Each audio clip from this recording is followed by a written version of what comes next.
Distiliuotos idėjos. Sveiki, aš Justas ir jums papasakosiu apie pasaulį apvertusią idėją.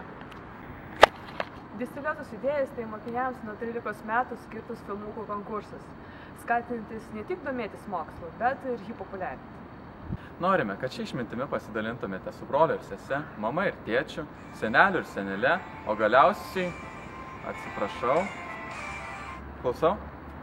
Labas, mama. Ne, ačiū, aš nenoriu vakarienės, grįšiu rytoj. Gerai, iki. Norime, kad šią idėją pasidalintumėte su broliu ir sese, mama ir tėčiu, seneliu ir senele, o svarbiausia, kaimynu. Ir galiausiai su plačiaja visuomenė, interneto vartotojais. O dabar detaliau ir apie viską iš eilės. Mes norime, kad tu prisimintum tau labai patikusią idėją, išradimą arba atradimą. Be abejo, iš bet kokios srities. pagalvotum, kaip pristatyti savo idėją plačiai visuomenei. Nuosekliai surikiuotum mintis, kad viską galėtum išdėstyti aiškiai ir paprastai. Gal net pasikviestum draugą, šiek tiek surepetuotum ir nufilmuotum bet kokiu vaizdą įrašančiu įrenginiu.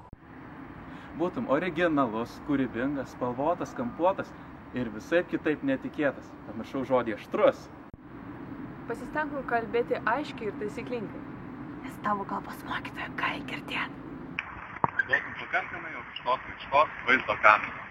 Tokias turi beveik vienas telefonas, tačiau jeigu neturi taviškis, pasiskolink iš draugo. Sugalvotum savo filmukui pavadinimą iki 3 žodžių ir parašytum trumpą aprašymą iki 600 ženklų.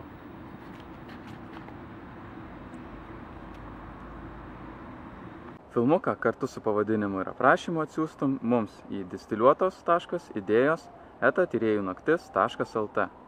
Mes siūlome naudotis internetinę paslaugą www.wetransfer.com. Girdėjom, kad tai paprasta ir patogu. O galiausiai lauktum tyrėjų nakties, kur sužinosim, kasgi bus interneto vartotojų numylėtinis, o kas laimės komisijos simpatijas ir gaus progą susirinkti gyvai ant scenos, pagrindinėme distiliuotų idėjų renginyje.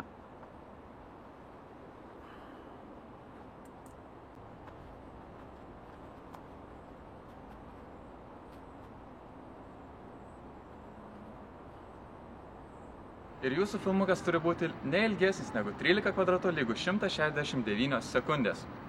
Ups, mano 13 kvadratų sekundžių taip pat bėga į pabaigą, tad iki susitikimo tyrėjų naktyje.